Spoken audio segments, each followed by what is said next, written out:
já leram? Quantos já leram esse livro aqui? Caminho a Cristo. Então você nem precisa passar o sermão, então. Todo mundo já conhece? Não, mas é um livro maravilhoso que me trouxe muitas reflexões e eu gostaria essa manhã de estar trazendo essas mesmas reflexões para os irmãos, que tocou muito o meu coração. Mas antes, como diz meu pai, muita oração, muito poder. Pouca oração, pouco poder. Então, vamos curvar nossas frontes e falar com o nosso Deus mais uma vez. Oremos. Senhor Deus e Pai, agradecemos pela oportunidade nessa manhã de ouvirmos mais uma vez a Tua palavra. Pedimos, Senhor, que o Senhor venha falar ao nosso coração e que possamos sair daqui diferente de como entramos, cheios do Espírito Santo e preparados para mais uma semana que seguirá, Pai. Abençoe a cada um aqui presente. Ilumine-me também para que eu possa não falar as minhas palavras, mas que sejam as Suas palavras através de mim. É o que pedimos e agradecemos em nome de Jesus. Amém. Bom, fiquei sabendo aqui que não tem problema se a gente for até umas 3, 4, o que os irmãos acham? Tudo bem? Certo? Fazer uma vigília? Brincadeira, não vou tão longe assim não. Só o suficiente. Antes de começar, então, ir para o tema específico, eu acho que seria interessante, primeiramente, a gente definir algumas coisas antes. Porque se a gente não entende o que a gente está lidando, com o que a gente está lidando, porque a gente fala muito sobre pecado, sobre graça, sobre salvação e tudo mais, só que se a gente não entende a definição das coisas que a gente fala, a gente não consegue prosseguir e entender melhor, mais a fundo, aquele tema. Isso é para tudo. Se a gente não entende a base do que a gente está estudando, o significado das palavras, e, enfim, no geral, a gente não consegue prosseguir e entender melhor o que a Bíblia quer nos dizer, não só biblicamente falando, mas em qualquer outra coisa na nossa vida. A gente então precisa entender a base. E eu queria começar por aí. Esse tema específico, ele fala muito sobre graça, perdão, salvação, mas sobre pecado também. E é por aí que eu gostaria de começar. E eu procurei umas definições sobre a palavra pecado. Eu procurei algumas definições para entender melhor o que é de fato pecado. A gente fala muito sobre isso, mas o que é de fato pecado? E eu achei essa definição maravilhosa. Eu achei muito interessante essa definição porque ela abrange o pecado não só como meramente um erro ou uma coisa ou outra ali, mas ele engloba, essa definição fez com que englobasse o pecado em muitas coisas que muitas vezes a gente pensa até que não é. Olha o que diz lá. A principal palavra hebraica para pecado é shatat. Creio que eu falei certo. E isso, no hebraico, no Antigo Testamento, e no Novo Testamento, harmatia. Mas ambas têm o mesmo significado. Aquele que erra a marca. Aquele como que erra o alvo. Como um arqueiro que está mirando ali no alvo, mas ele erra esse alvo, ele erra essa marca. E como eu disse, isso é interessante, eu gostei dessa definição, porque ela faz com que o pecado, ele abranja, acho que essa palavra, mais coisas do que a gente já está acostumado. Porque Deus estabeleceu uma marca, um ponto para que nós alcançássemos, e por vezes nós erramos essa marca, nós atiramos, digamos assim, a nossa flecha para outro lugar. Isso quando a gente não faz de propósito. A gente pode tentar acertar essa marca, mas a gente erra naturalmente porque nós somos pecadores. Agora, pior ainda é quando a gente faz de propósito. A gente pega e mira a nossa flecha para outro lugar, porque a gente quer seguir aquele caminho, acertar um outro alvo que não seja aquele que Deus planejou para nós. Porque Ele tem, claro, um ideal que Ele gostaria que todos nós seguíssemos. Mas a realidade é que nem sempre a gente consegue atingir esse ideal, infelizmente. Mas não me contentei só com a definição bíblica, eu tive a curiosidade de ver se além da Bíblia, além do povo de Israel, além do cristianismo, quais são as outras definições para pecado, ou algo errado, vamos colocar assim, para as outras civilizações, para os outros povos, para as outras culturas. E eu dei uma pesquisada, acho que umas 3, se eu não me engano. Uma delas é a mesopotâmica, da Babilônia, Assíria, Suméria, aquele pessoal lá. E eles colocam o pecado, não tem uma palavra exatamente, como nós temos no cristianismo como pecado, mas transgressão, ofensa aos deuses ou à ordem natural. Se você violasse a lei divina, mesmo sem intenção, poderia trazer maldições sobre si mesmo ou sobre seu povo. Um exemplo é o Código de Hammurabi, que inclusive até a gente vê na Bíblia, se não me engano é olho por olho, dente por dente. E você vê que mesmo fora da Bíblia, fora da definição bíblica, você vê, por exemplo, nessa civilização, que eles também tinham seu código moral, eles também tinham ali o que é certo e o que é errado também. Outra, budismo.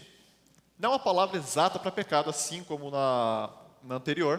Em vez disso, o foco está em ações prejudiciais que causam sofrimento. Essas são violações do caminho óctuplo, ou dos 5 preceitos. Enfim, a gente vê que também no budismo existe uma forma de mostrar que isso você deve fazer, e isso aqui não é bom para você, não é bom para o outro. Enfim, existe um certo e um errado também. Ações erradas levam ao karma ruim e sofrimento. Então você vê também que eles têm uma definição do que é mal e do que é bom. E de que caminho ou que marca, digamos assim, você deveria alcançar. E qual marca você deveria evitar. Tribos indígenas nativas, um outro exemplo, uma outra cultura. Novamente, eles também não têm necessariamente uma palavra como nós temos para pecado, mas a transgressão é vista como uma desonra à natureza, aos ancestrais ou às leis da comunidade. O foco está no equilíbrio, no respeito e na correção das coisas.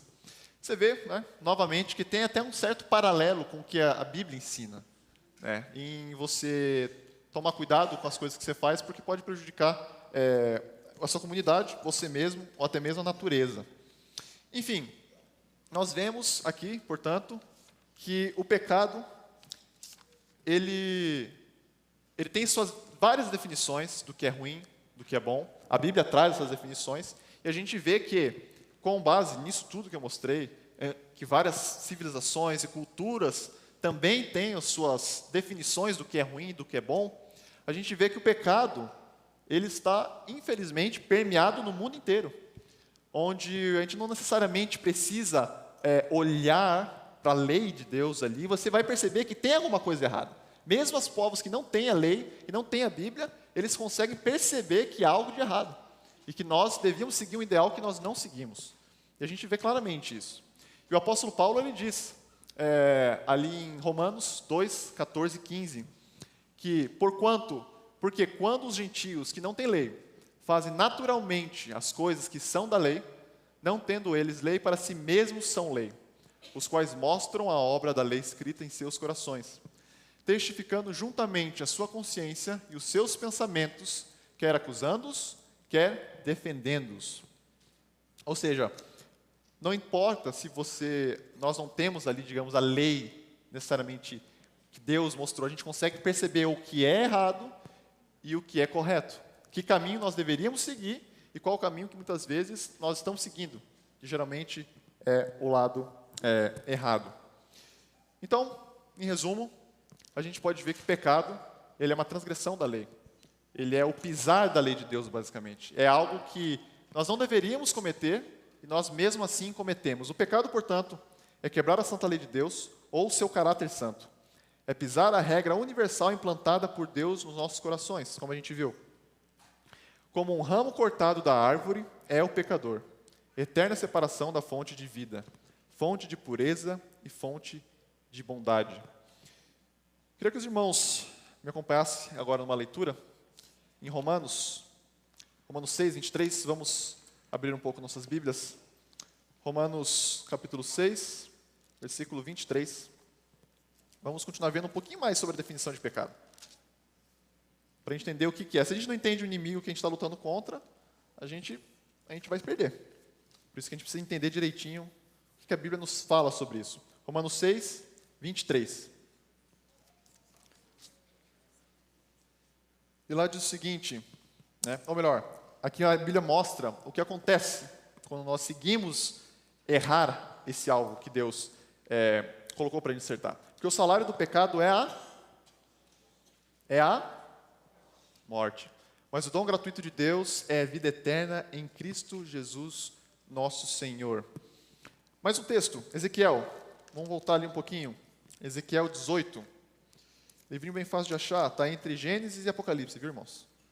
Ezequiel ali, capítulo 18. Capítulo 18, versículo 4. Olha o que diz lá. Eis que todas as almas são minhas, como a alma do Pai, também a alma do Filho é minha. A alma que pecar, essa morrerá. Ou seja, em resumo, o pecado, ele é o erro, é nós errarmos a marca, nós errarmos o objetivo que Deus tinha para a nossa vida, e ele traz morte, ele traz dor, ele traz sofrimento. Ele, como eu disse, é como se você fosse um galho arrancado da árvore, você não tem vida. Porque para o galho poder produzir folhagem, produzir frutos, ele precisa estar ligado ao tronco, ali a fonte principal de vida. E aquele que peca é como um galho que é arrancado desse tronco, sem vida e destinado à morte. Imaginem o seguinte cenário: um peixe, ele pode viver fora do mar, ou do rio, que seja? Ele consegue sobreviver fora da água? O que vocês acham, irmãos? Não, né? Não dá. Porque ele foi feito para viver dentro da água. E se ele sai dessa água, o resultado é morte. Não tem como você ter vida plena, principalmente, fora de Cristo, fora de Deus. Assim como um peixe precisa da água, nós precisamos de Deus constantemente. Então, ok, a gente já definiu o que é pecado, em resumo. Definimos o que é pecado, entendemos que pecado é transgressão da lei de Deus, é errar a marca novamente. E a gente sabe que o pecado, assim como não só o pecado, mas qualquer outra coisa, tudo que você vai fazer, toda ação tem uma reação. Tudo aquilo que você faz vai ter um resultado, seja bom ou seja ruim. Isso a gente sabe muito bem. E nós, por vezes, escolhemos, como eu disse, pecar e fazer o que é ruim. A própria Bíblia novamente diz, vamos abrir mais uma vez, mais um texto aqui, eu acho importante a gente folhear bastante a Bíblia, Jeremias 17, inclusive até li esse texto ali com o pessoal na sala jovem, a gente estava comentando um pouco sobre isso também. Olha o que a Bíblia fala sobre o nosso coração. Jeremias 17, 9. Todos acharam, amém? Nossa igreja, amém? Ah, bom. 17:9 diz o seguinte: enganoso é o coração, mais do que todas as coisas, e desesperadamente corrupto. Quem o conhecerá? Desesperadamente corrupto é o nosso coração. Está aí a resposta do porquê que a gente escolhe tantas vezes o pecado. Na maioria das vezes a gente escolhe fazer o que é errado na realidade. Na maioria das vezes a gente escolhe errar o alvo que foi proposto para a gente. Deus deixa claro, siga por esse caminho e você vai viver. Mas o que a gente escolhe? A gente escolhe o outro lado. Por quê? A Bíblia diz, porque o nosso coração é desesperadamente corrupto. Quem o conhecerá? A verdade é essa, irmãos, nós preferimos fazer o que é ruim. Sabendo que é ruim, nós preferimos fazer o que é mal. Deus, ele deixa claro que se nós buscarmos a Ele, se nós vivemos uma vida de obediência, nós seremos abençoados. Não como uma troca, onde, Senhor, eu te adoro e o Senhor me dá o que é bom, como faziam antigamente, nessas outras religiões, né? Eu te dou uma porção disso e o Senhor me dá as bênçãos. Não. Mas por esse relacionamento com Deus. Por isso que nós conseguimos ter uma vida plena, se nós temos esse relacionamento com Deus. Mas nós optamos por seguir caminhos torpes, seguir caminhos maus. E quantas vezes, irmãos, nós não fizemos coisas que, sinceramente, nós nos arrependemos? Nosso coração é mau, e eu posso provar para vocês. A gente não precisa nem ir pegar um exemplo muito grande, né, que geralmente a gente escolhe. A gente fala assim, não, porque quando a gente pensa em um coração maldoso, alguém mau, a gente já pensa em alguém que talvez tenha matado alguém, tenha roubado, ou tenha cometido algum ato, uma atrocidade assim que qualquer um ficaria de boca aberta. Mas a gente não precisa ir muito longe para a gente perceber que nós não somos muito diferentes dessas pessoas que cometem atrocidades também. Se a gente parar para pensar, às vezes nós somos até pior. Olha só um exemplo. Quantas vezes você já não ficou com raiva de uma situação ou de alguém e que você falou, eu queria matar aquele indivíduo? A Bíblia deixa claro que se você pensa dessa forma, o que acontece? O que aconteceu no seu coração? Você já matou. Você já matou aquela pessoa. Quantas pessoas já não matamos nos nossos pensamentos? Quantas? Ou, um outro exemplo, Jesus mesmo diz, né? Ele fala sobre a morte. Ou, por exemplo, sobre o adultério, a gente coloca, não, é só no ato, na prática. Tá, mas Deus fala assim, se você olhar com desejo impuro, você já o quê? Cometeu adultério também.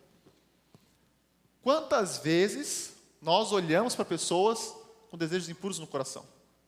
Às vezes, enquanto adoramos a Deus, nós estamos pensando em absurdos. Quantas vezes já não mentimos para o benefício próprio? Quantas vezes nós já não fizemos coisas que, se alguém pudesse ler nossa mente, ficaria ali simplesmente, assustado. Ou seja, a gente não precisa ir muito longe para a gente ver que nosso coração é mau. Que nós escolhemos geralmente o que é mal. A gente não precisa ir muito longe. E isso incomoda na realidade. Porque a gente geralmente olha para esses exemplos lá para fora e pensamos, nossa, não, eu sou muito bom. Eu vou para a igreja, eu oro, eu faço isso, eu faço aquilo. Mas às vezes, até na adoração que nós achamos que estamos dando a Deus, nós estamos sendo talvez egoístas. Caim, por exemplo. Deus pediu o quê para os irmãos? Vocês tragam um sacrifício, um cordeiro. Caim falou, não, eu vou trazer as frutas, as melhores frutas da terra. A intenção dele era boa, mas não foi isso que Deus pediu. Egoísmo, eu acho que é melhor para mim, eu vou fazer do jeito que eu acho que é melhor. Sendo que Deus, novamente, pede para que a gente siga o caminho dele. Erramos a marca mais uma vez. Já lemos este. Olha o que a senhora White diz, Caminho a Cristo, capítulo 2, não lembro exatamente que página que é, mas está lá, eu tenho certeza. É impossível que por nós mesmos escapemos do abismo do pecado em que estamos submersos. Nosso coração é mau e não podemos mudar. Nosso coração é mau, gente. Nós não somos bons. Essa é a realidade, nós não somos bons. E quando nós achamos que somos bons, aí a gente cai num perigo tão grande, porque Lúcifer pensou da mesma forma, não, eu sou incrível, eu sou isso, eu sou aquilo. E a gente sabe o que aconteceu. Então, nosso coração é enganoso, nós não podemos confiar no nosso coração. Não podemos confiar no nosso coração, é perigoso. O pecado leva à ruína pessoal e geral. Pode parecer prazeroso e saudável, mas dá em caminhos de morte. Eu vou dar um exemplo. Quantos conhecem a história de Acã na Bíblia? Que ele foi, ali Israel foi, destruiu Jericó, e uma potência, uma cidade forte e tudo mais. E depois eles foram uma outra batalha contra Ai, se eu não me engano. E eles perderam. É como se eles tivessem lutado contra os Estados Unidos, ganhado, e perdessem, não sei, talvez, para o Congo. Não sei se o Congo é um país forte. Mas de uma nação poderosíssima, eles perderam para uma nação que era pequena, que não tinha ali tanta importância, digamos assim. Mas perderam. Como é que pode? O que aconteceu? E Deus fala, algum de vocês fez o que eu não pedi para vocês fazerem. Alguém pegou alguma coisa ali de Jericó que eu falei que era para destruir.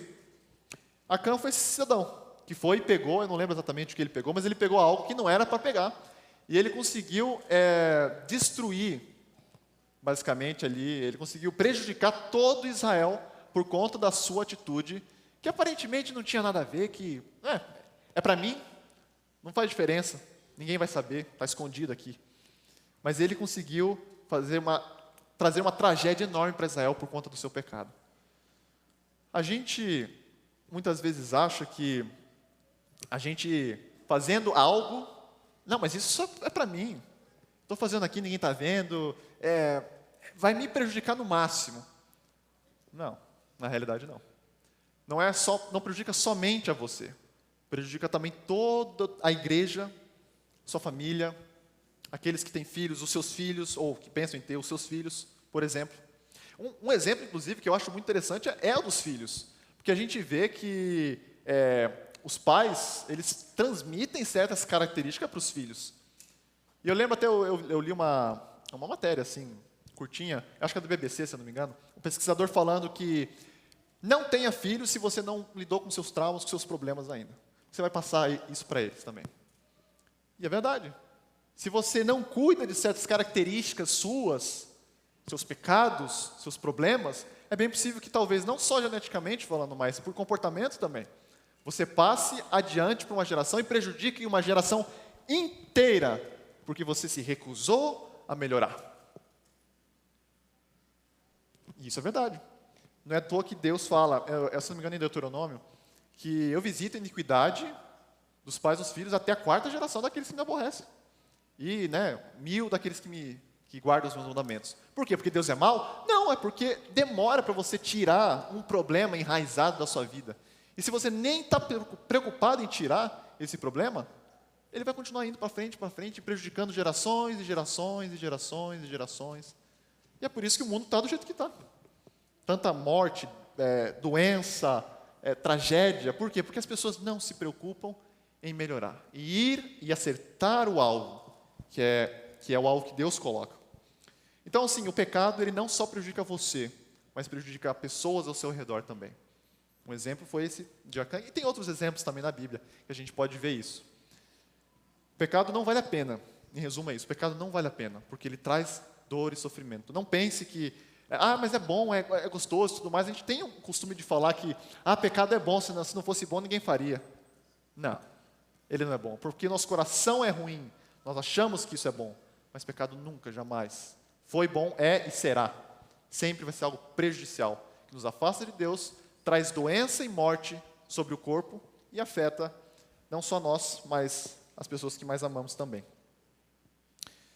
Tem uma frase que eu não sei se é dele mesmo, mas atribuem a Martim Lutero, que diz o seguinte: quando eu olho para mim mesmo, não vejo como posso ser salvo, mas quando olho para Jesus, não vejo como posso me perder.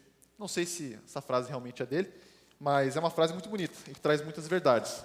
Que apesar de nós estarmos aprofundados no pecado e o nosso coração ser tão corrupto ao ponto de a gente não conseguir mudar, a gente fica desesperado, porque de fato é para ficar mesmo, se você parar para pensar. Nós não temos chance de salvação em nós mesmos. Nós não conseguimos mudar. Quantas vezes você já não viu uma pregação e falou, agora eu vou mudar tudo. Eu vou pegar, chegar em casa e jogar tudo fora, aquelas coisas que não prestam, e não vou fazer mais isso, não vou fazer mais aquilo. Você faz plano, faz isso. Dá uma semana, você volta a fazer tudo de novo que você fez. Você falou que não ia fazer mais. É que nem academia, né? Não, eu vou, depois desiste. Por quê? Porque o nosso coração, ele não consegue ser curado por nós mesmos. Não dá. Agora, não estou falando que também a gente deve continuar fazendo o que é errado. Mas a gente vai chegar lá. A gente já chega lá. Mas nós não conseguimos, por nós mesmos, não é possível. Pecado, o salário do pecado é a morte. E a transgressão precisa ser paga. Precisa ser paga. Ou seja, se você pecou, você vai ter que pagar. Ponto final. E não tem o que você possa fazer. E essa era a situação que nós nos encontrávamos depois que escolhemos pelo pecado. Depois que Adão e Eva escolheram pelo pecado, é essa a situação que nós encontrávamos. Sem esperança e sem uma luz, sem conseguir ver uma luz no fim do túnel. Mas, como está escrito aí, por nós mesmos, nós não podemos ser salvos, mas por Cristo nós conseguimos. E é o plano que ele teve. Um plano da redenção não foi um pensamento posterior, formulado depois da queda de Adão. Foi uma revelação do mistério guardado em silêncio por tempos eternos. Foi uma manifestação dos princípios que, desde as eras eternas, tem sido o fundamento do trono de Deus. Ou seja, Deus ele não nos deixou desamparados. Mesmo nessa situação, Ele sabia que isso ia acontecer. A senhora White diz que, desde os tempos eternos, Ele já tinha preparado esse plano para que nós pudéssemos ser salvos. Para que, dada a situação que nós nos encontrávamos, Ele nos tirar dessa situação e nós pudemos de novo estar com Ele na glória. Ele não nos deixou desamparados. E, irmãos, não se enganem. É obra de Satanás nos trazer desesperança. Então, não deixe jamais que nada nem ninguém tire a esperança que Deus prometeu e que Ele vai cumprir. Porque a gente, às vezes, escuta muitas pessoas falando, não, você pecou, Eu era muito assim, eu lembro. Você pecou, você vai para o inferno, você não merece salvação. Está tudo destruído, tudo acabado. E muitas vezes as pessoas colocam essa falta de esperança, essa falta de conseguir enxergar um final. E a Bíblia deixa bem claro que existe sim um jeito, existe sim uma forma de nós sermos salvos. E agora, presta atenção numa coisa muito interessante.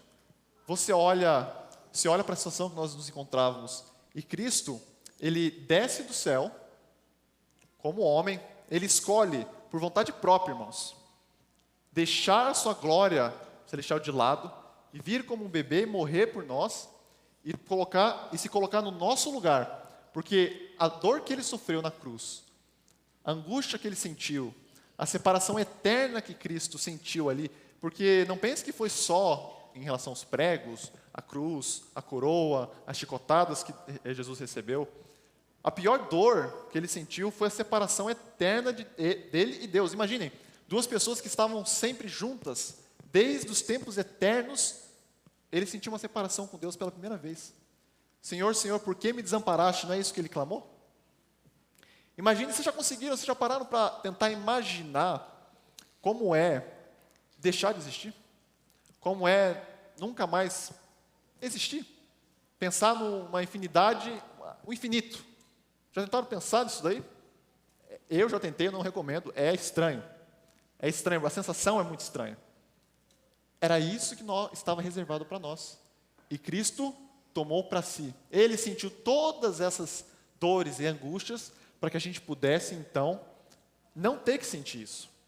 Ou seja, o pecado que estava sobre nós foi colocado sobre ele. Foi feita essa substituição. E a gente vê muito bem isso, de uma forma bem didática, no santuário.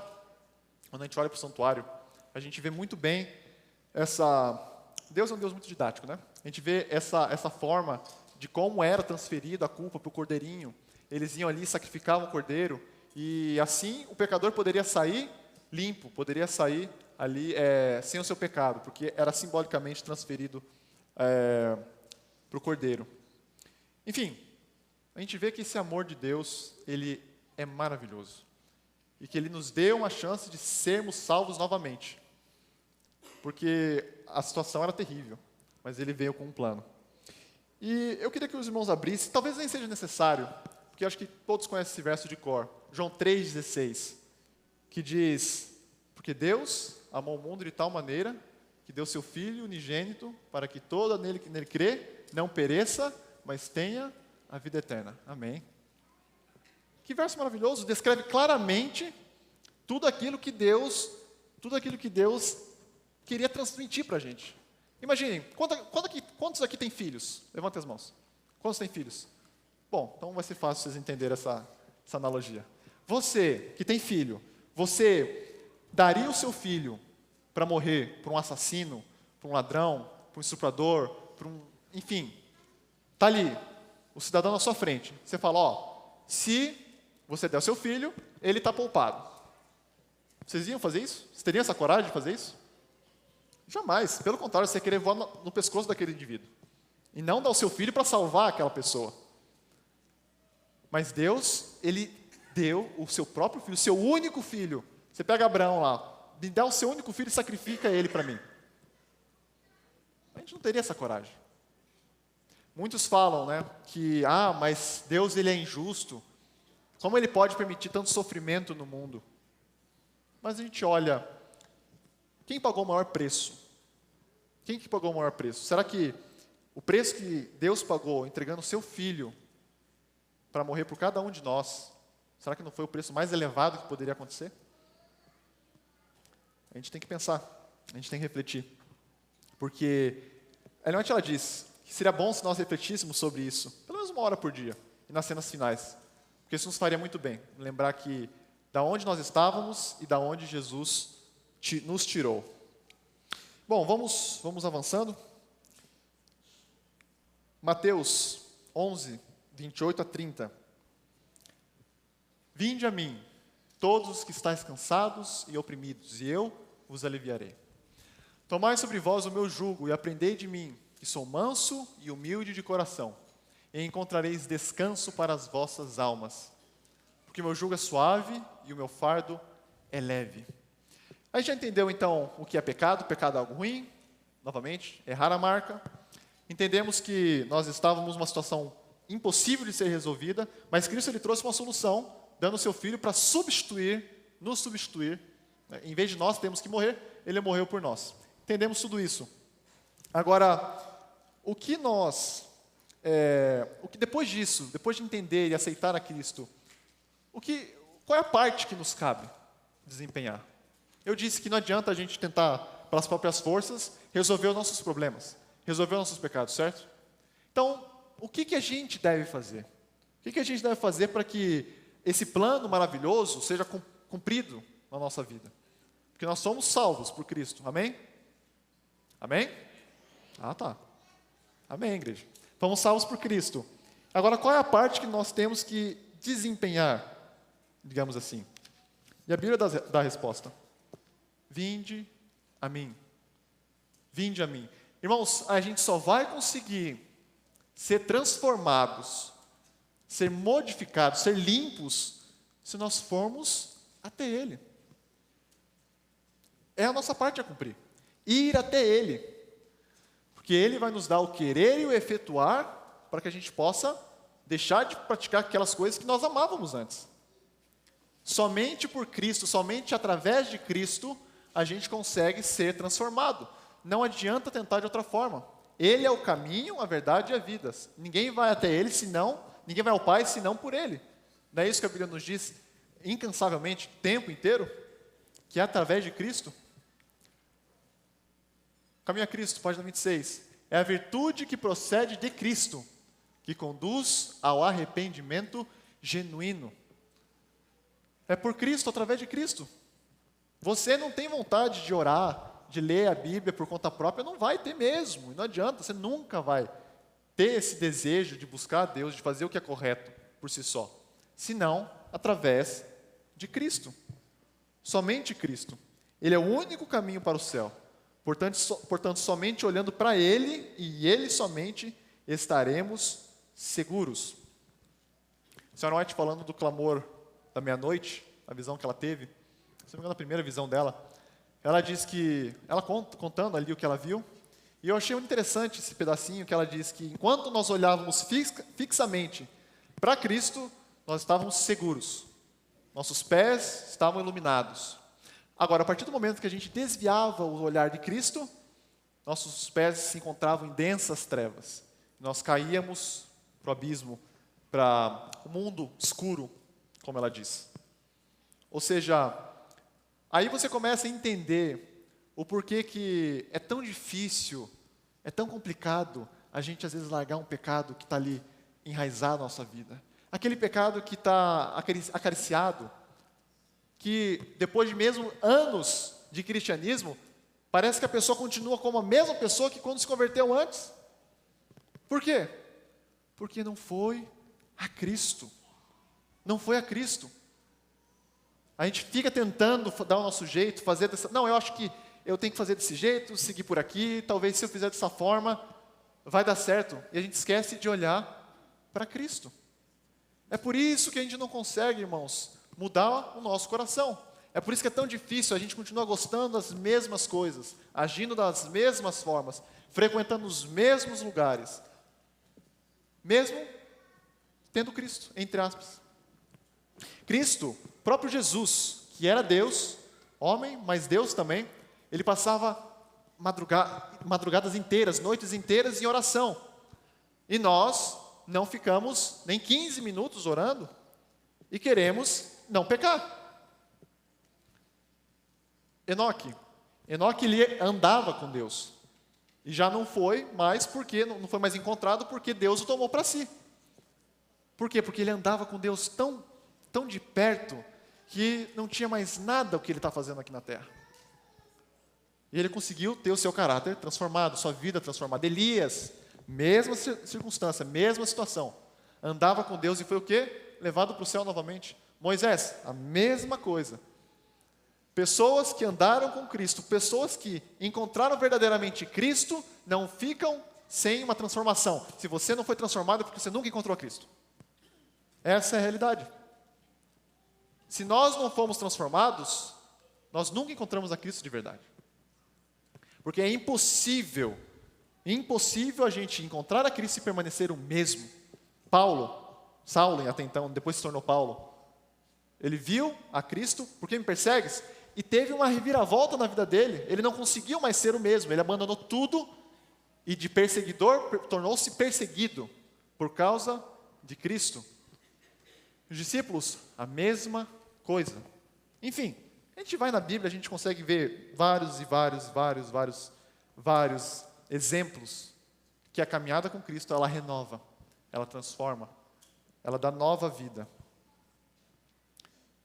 E a Bíblia deixa bem claro que não há pecado que Deus não possa perdoar, não há mancha que você ou eu tenhamos cometido que Ele não possa eliminar, que Ele não possa tirar, que Ele não possa apagar.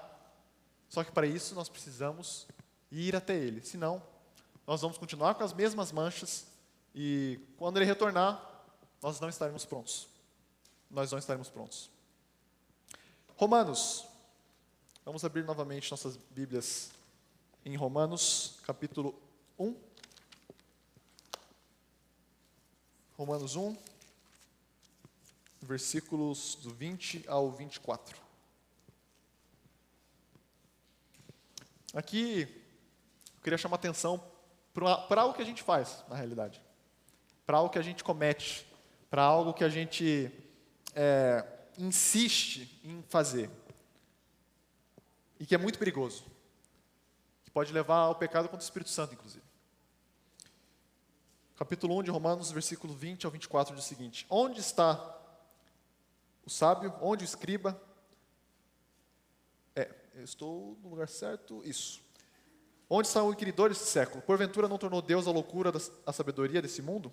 Perdão, irmãos, estou lendo Coríntios, é Romanos. Romanos 1, 20 a 24, agora sim. Porque os atributos invisíveis de Deus, assim como o seu eterno poder, como também a sua própria divindade, claramente se reconhecem. Foi o que a gente falou no começo. Desde o princípio do mundo, sendo percebido por meio das coisas que foram criadas. Tais homens são, por isso, indesculpáveis. A gente comentou sobre isso. Os atributos de Deus, eles são visíveis. E só aqueles que não querem enxergar, não enxergam. Porquanto, tendo conhecimento de Deus, não o glorificaram como Deus, nem lhe deram graças. Antes se tornaram nulos em seus próprios raciocínios, obscurecendo-lhes o coração insensato. Inculcando-se por sábios, tornaram-se loucos, e mudaram a glória do Deus incorruptível em semelhança da imagem de homem corruptível, bem como de aves e quadrúpedes e répteis. Por isso, Deus entregou tais homens à imundícia, pelas concupiscências de seu próprio coração, para desonrarem o seu corpo entre si. O que eu quero dizer com isso? A gente constantemente resiste ao chamado do Espírito Santo para mudar. Através de uma pregação, através até de uma música, através de um amigo que nos falou algo, a gente resiste a essa realidade, a gente escuta as verdades de Deus e a gente insiste em continuar fazendo o que é errado, a gente insiste em não ir até Ele, que é o que cabe a nós. Não cabe novamente a nós tentar mudar nosso coração, porque não vai dar certo. É ir a Ele, e a gente resiste isso. E resistindo os apelos de Deus, resistindo constantemente os apelos de Deus, uma hora o Espírito deixa de chamar o seu coração. E você não quer mais saber de perdão. Isso aí para mim isso aí não tem mais importância. Muitos caem no ateísmo, ou, enfim, vão para outros lugares, onde o Espírito não é mais bem-vindo no coração daquela pessoa. E se a pessoa não quer perdão, ela não vai receber perdão. Deus, Ele não força. Eis o pecado contra o Espírito Santo, onde a pessoa não quer saber, não quer saber do perdão de Deus, não quer ser transformado. E Deus respeita essa escolha, mas é perigoso, porque quem peca contra o Espírito Santo não há perdão, porque não quer receber perdão. Se Cristo habita no coração, não existe nada que o mal faça que possa nos separar de seu amor. E podemos ter certeza de nossa salvação. Ao fim de nossa vida, poderemos exclamar como Paulo: combati o bom combate, terminei a carreira, guardei a fé. Está lá em 2 Timóteo 4, 7 a 8. Será que a gente pode chegar aqui? Quantas vezes a gente não viu, né? Pregadores falando, quem que sabe, quem que tem certeza da sua salvação, levanta a mão. E a gente fica assim, não sei se eu estou salvo ou não. Tem você certeza da sua salvação? Não tem? Uai, por quê? Se Cristo deu a sua vida para nos salvar, e se nós estamos nele, nós temos como ser salvos, por que nós duvidamos? Nós podemos ser salvos. Talvez seja porque nós nunca nos entregamos a Ele verdadeiramente. Será que nós podemos, como Paulo, falar, sede imitadores meus, assim como eu sou de Cristo? Será que a gente consegue falar esse tipo de coisa? Será que a gente consegue ter a certeza, dormir tranquilo, que se a gente morrer, nós estamos salvos? Claro, não é para responder, mas pense no seu coração. Em qual patamar está a sua comunhão com Deus? Tem você buscado Ele? Tem você respirado a Cristo? Tem você e eu respirado a Cristo? E quando eu digo respirado é estar em constante oração. Mas como é que eu vou estar em constante oração? Ficar de joelho o dia inteiro? Não.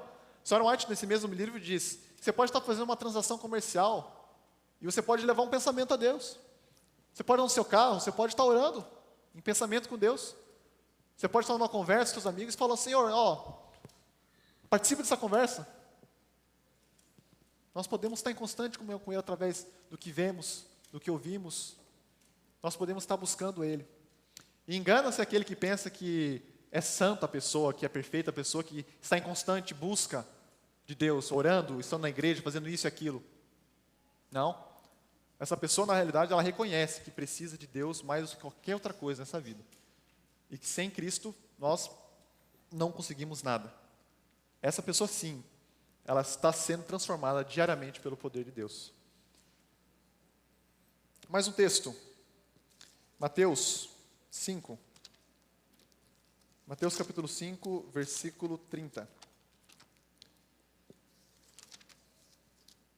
Mateus 5, 30.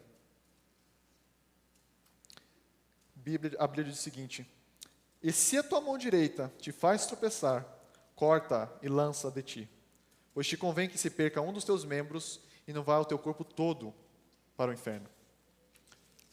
A Bíblia aqui diz claramente que se algo nos afasta de Deus, se tem algo na nossa vida que não nos permite que vamos até Ele diariamente, corta fora. Claro, a Bíblia não está sendo, não está falando para você cortar seu braço fora. Um exemplo de que se isso te afasta de Cristo, se isso te bloqueia o caminho para você chegar até Ele, tem que ser tirado fora. E é duro porque quando nós buscamos a Cristo, Ele pede para que nós deixemos muitas coisas de lado. Não só coisas, mas até mesmo pessoas.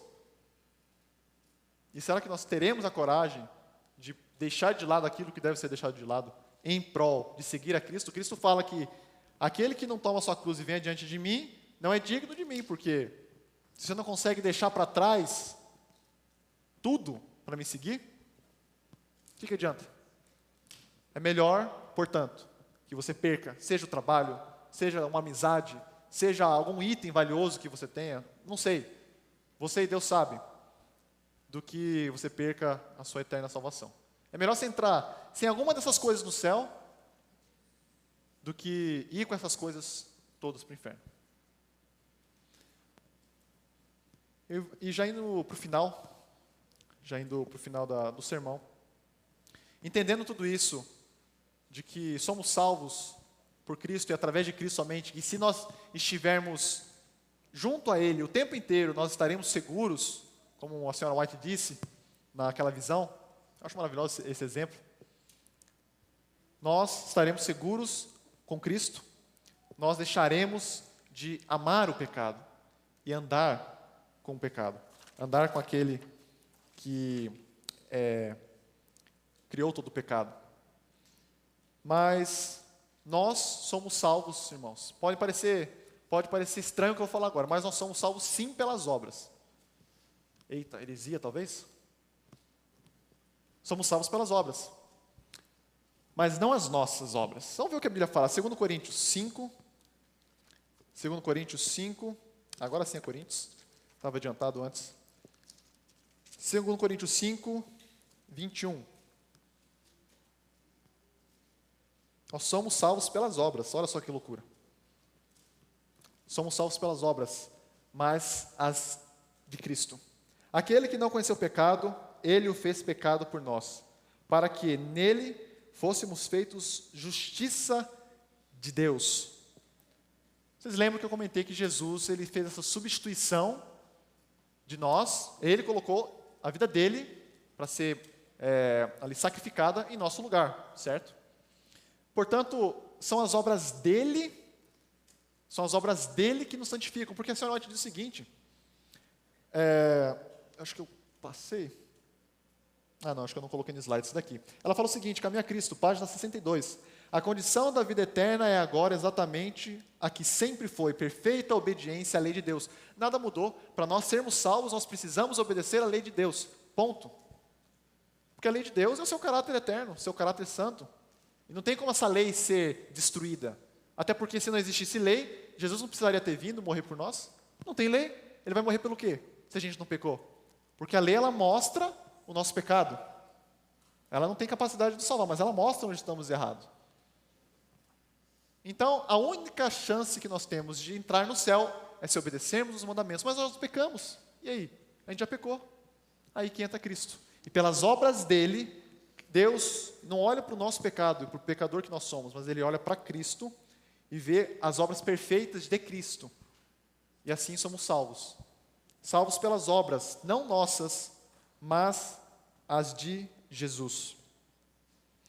E somente por essas obras de Cristo que nós podemos ser transformados, como eu falei. Somente através das obras de Cristo nós podemos ter um caráter que se alinhe com o caráter dele. E nós vamos precisar disso, irmãos. Vem chegando o tempo em que nós precisaremos estar, em breve, nós precisaremos estar diante de um Deus santo, sem intercessor. Aí eu pergunto, será que nosso caráter vai estar pronto até lá? Será que nós estaremos preparados para poder estar na frente de um Deus santo e subirmos com Ele? Nosso caráter terá de ser perfeito para poder encontrar Jesus nas nuvens dos céus. A Bíblia nunca disse que quando Cristo voltar, nosso caráter seria transformado, purificado. Não, a Bíblia fala que o que é mortal se tornará imortal. O que é corruptível se transformará na incorruptibilidade. A Bíblia não menciona em momento algum que quando Jesus Cristo voltar, o seu caráter vai ser como um passe de mágica, você não vai gostar mais de pecar, você não vai pecar, vai ser uma maravilha. Ela não menciona isso. Bem pelo contrário, é um trabalho de uma vida, de transformar o caráter, seguindo a Cristo. Olha o que Sarah White diz no Grande Conflito, página 613. Quando Jesus sair do lugar santíssimo, então os que são santos e justos permanecerão santos e justos ainda, pois todos os seus pecados terão sido apagados, e eles serão selados com o selo do Deus vivo. Mas os que são injustos e impuros permanecerão assim ainda, pois então não haverá mais sangue expiatório para purificar o pecador e remover as suas transgressões. Cristo está esperando com desejo ansioso a manifestação de si mesmo em sua igreja. Quando o caráter de Cristo se reproduzir perfeitamente no seu povo, então virá para reclamá-los como seus. Ou seja, se o nosso caráter não tiver sido moldado hoje, não espere que ele vai ser transformado da noite para o dia. Não espere que isso vai acontecer. É por isso que tantas vezes a gente fala, hoje é o dia. Hoje é o dia de a gente modificar a nossa vida, de aceitar Cristo. Por quê? Porque não vai dar tempo, se você deixar para a última hora. Ajuntai tesouros no céu, por isso que Jesus disse, ajuntai tesouros no céu, onde a traça e a ferrugem não corroem. O caráter deve ser moldado hoje, antes que venham tempos difíceis e tenhamos que aprender em meses o que recusamos aprender em anos. Ou pior, perder a salvação para sempre. A Senhora White diz mais uma vez, tome a Cristo, a santidade é uma necessidade para todos os que desejam ser recebidos no céu. Aqueles que não tiverem o coração purificado, que não estiverem transformados à semelhança divina, não poderão participar da companhia dos seres celestiais. Não poderão suportar a pureza de um céu santo. Para eles vai ser um tormento. Essa música aqui é horrível, eu não gosto disso. Aqui o pessoal é muito gentil, é muito bom, eu não gosto disso, eu gosto de fazer o que é ruim. Imagina uma pessoa assim no céu, não dá. É uma misericórdia de Deus excluir aquelas pessoas do céu, porque elas não suportariam estar no céu. Aí eu lhe pergunto, será que o nosso caráter está indo em direção ao caráter de Cristo ou ao caráter de Satanás? Qual tem sido o seu pai? Qual tem sido o mestre da sua vida? Então, para finalizar, eu, mais uma vez, como muitas pessoas sempre falam, faço um apelo à igreja, que hoje seja o dia em que você escolha seguir os caminhos de Cristo e estar com Ele, porque não há vida melhor do que estar com Cristo, porque Ele vai te dar uma vida plena, uma vida boa. Claro que não vai ser fácil, bem pelo contrário, quando você decidir seguir a Cristo, ir nesse caminho a Cristo, as coisas vão piorar muito. E vai chegar um ponto em que sua fé vai ser testada num nível que somente aqueles que tiveram plena e junta comunhão com Deus o tempo inteiro vão conseguir suportar. Que vão conseguir passar pela provação de Jacó, pela tormenta ali de Jacó, e um dia receber a Cristo quando Ele retornar nas nuvens dos céus. Então hoje, decida hoje aceitar a Cristo no seu viver e a caminhar com Ele, porque vale a pena. É difícil, mas vale muito a pena. E você vai conseguir viver uma vida plena e feliz, mesmo diante de situações complicadas, mesmo diante de situações que parecem ser impossíveis. Faça dele a pedra angular da sua vida. E com certeza essa construção não vai cair. Se você construir na rocha, sua casa estará segura. Agora, se você construir na areia, o que a gente pode esperar? A gente pode só esperar tragédia, desgraça. E pior, a perder a vida eterna. Então que hoje eu e você possamos escolher a Cristo e estarmos prontos para quando Ele retornar, nós subimos com Ele. Deus abençoe, amém.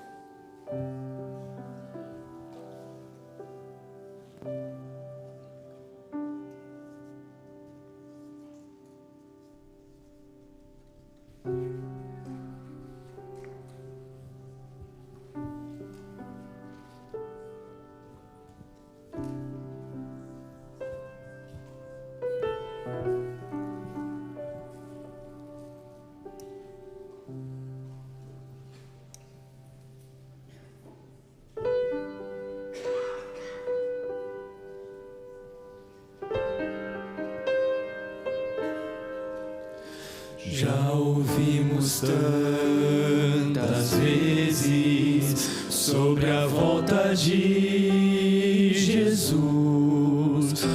Nosso coração anseia ver o brilho de sua luz, mas os dias vão passando, meses, anos vêm e vão, e Jesus não aparece. Temos esperado em vão, os sinais vão se cumprindo com incrível precisão.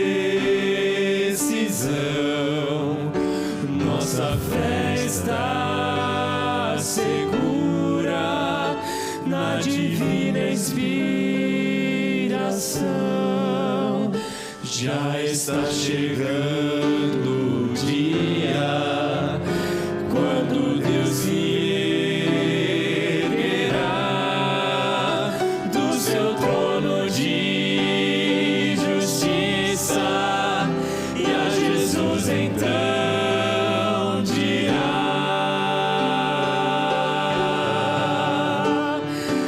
Filho, vai, chegou a hora. Filho, vai, sem mais demora. Vai buscar os meus amados e traz de volta aqueles por quem você morreu. Filho, vai, agora basta. Está provado, o mal não presta. Chega de esperar, a saudade dói demais. Já preparei a casa, já preparei a mesa. Filho, me traz de volta quem criei, quem perdi, e na cruz resgatei.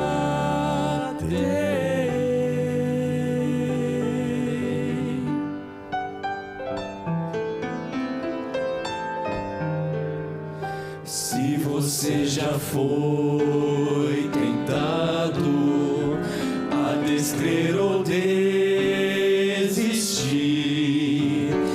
isso é obra do engano.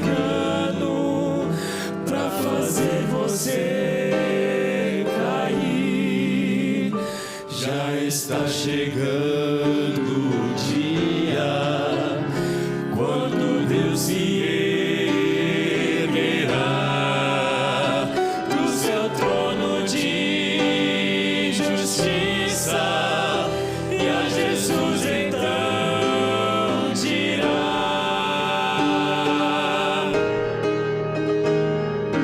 Filho, vai, chegou a hora. Filho, vai, sem mais demora. Vai buscar os meus amados e traz de volta aqueles por quem você morreu. Filho, vai, agora basta. Está provado, o mal não presta. Chega de esperar, a saudade dói demais.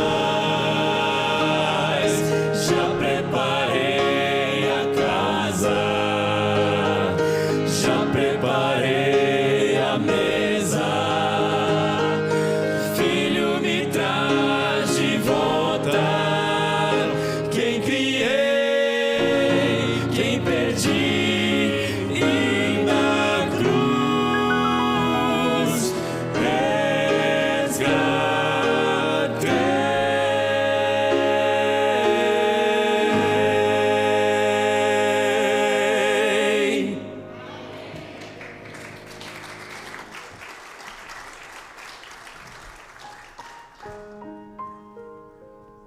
Chegou a hora. É hoje ou nunca. Não vamos esperar para que as coisas comecem a acontecer, para que a gente volte para Cristo. É possível, talvez em alguns meses, mudar aquilo que deve ser mudado, mas para que arriscar? Porque a gente já não começa hoje a transformar o nosso caráter para estarmos prontos para quando Ele retornar, nós possamos subir com Ele. Escolha hoje estar com Cristo. E eu tenho certeza que vai ser a melhor decisão que você vai tomar. Vamos colocar de pé para fazer uma oração, para finalizar? Curvemos nossas frontes, vamos falar com Deus. Senhor, estamos aqui diante do Teu trono, pedindo mais uma vez que o Senhor nos ajude a seguir, a atingir a marca que o Senhor colocou para que possamos atingir. A gente está cansado de errar e de cometer esses pecados que nos seguem pela vida inteira. Chega. Nós queremos seguir o Senhor, nós queremos seguir esse caminho até Ti. Porque para onde mais nós iríamos? Se não para Ti. Então peço, Senhor, que nos ajude a manter uma íntima comunhão com o Senhor, para que quando o Senhor aparecer nas nuvens dos céus, nós possamos falar: este é o Deus em quem nós aguardávamos, e que nós possamos não só pessoalmente buscar a Ti, mas levar a outros aos Teus pés também, e espalhar essa mensagem maravilhosa de salvação. Não permita que Satanás nos assedie e nos afaste de Ti, nunca mais. Pedimos isso em nome de Jesus, amém.